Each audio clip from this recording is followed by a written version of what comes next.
Scene 47, Interior, Vat Chamber, Evening.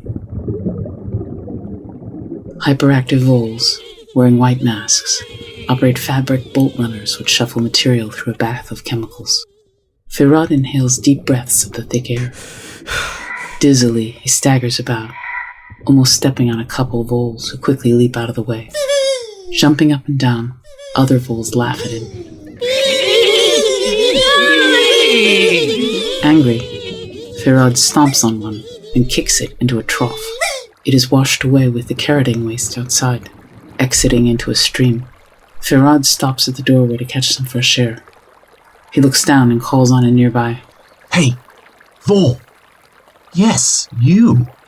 Donut Vole, a vole with a brown circle around one eye, growls.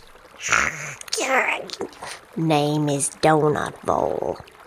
This vat, it pours out. Empty somewhere? Donut Vole nods. How would you and your Donut Vole family like to get out of this pit and live like prized unicorns? Donut Vole shrugs. The two converse outside the doorway. Vat chamber, later. Faeraud walks back inside as more fumes roll off the top of the vats. Slowly, the doors into the area close, one by one, almost unnoticed. The room builds with the toxic steam. Faeraud pushes on the main door. It is jammed. Opened flaps extending from the windows above, each close. Faeraud's heart rapidly beats. His pupils dilate before he falls over. The poisonous steam pours out vigorously, attacking him like demented demons. His lips quiver, his body shakes, his eyes close. A moment later, as if a saving wish had been granted, all the doors and windows swing open. A gust of wind clears the air. The tail of a black vole disappears around the nearby corner.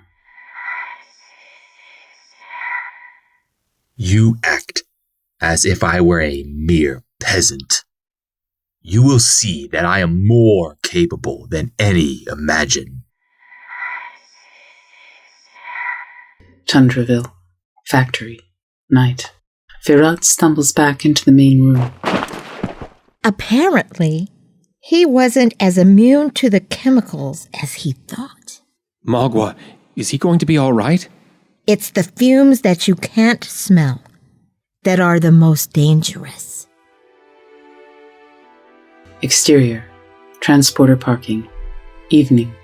Shadows from the distant Irem and Pyramid drench the transporter parking lot. Stepping off the water bus, Aedon hands Aricia a bouquet of mayapple flowers. She pauses, sniffing them. The way their petals curve over the bulb, it reminds me of your bangs. They have little aroma. The ones with no smell are the most dangerous, I've been told. Do these lead to an adventure? Having received an inheritance of talents this week, any of the 8 continents under the 2 moons are within reach. A romantic place like Sikaru Harbor? Or beyond. Maybe sail to Mauritania, look up the Saxon Gulf, or into the fabled waterlands of Nawat. A chill of excitement tugs at my toga. Aedon and Aricia approach a vehicle when a bird drops out of the sky and lands on its roof. You can't go! You mustn't go! Every time I prepare a departure. Peter, imitating Glacius.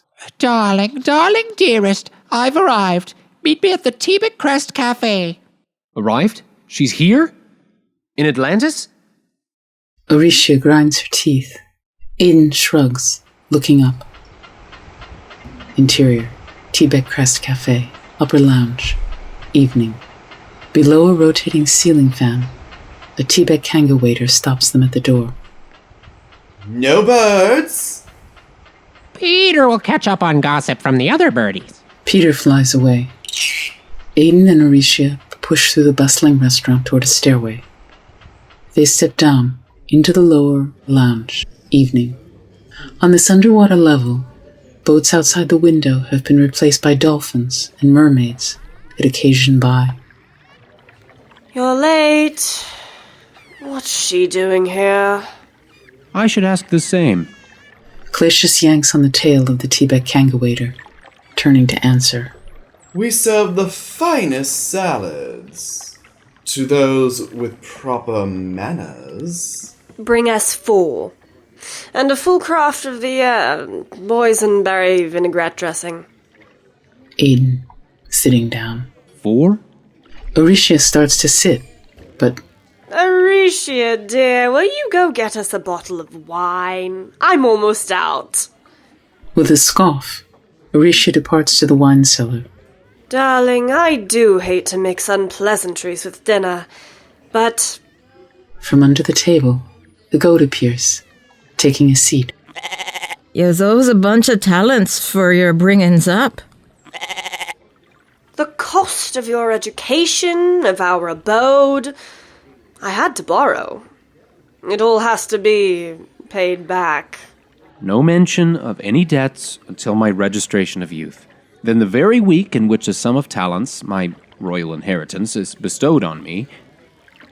How much do you owe? 10 million talents. Aedon jumps up, miffed and surprised. 10 million talents? That includes the interest. How is it even possible for someone to accumulate a debt like that? You mustn't count on me to pay your obligations. But we does. Your mother. I've had to commit to the Restorium until yous can all pay ups. I will get my payments, or else the 2 of yous will. If you say one more blackmailing word, I'll yank your tongue from... Orisha returns with a bottle of wine. Aedon stops, sits. Perhaps I should have lingered a while more. Just open the jug. Orisha pours a round of wine. I've just learned my mother is headed for the Restorium. How so?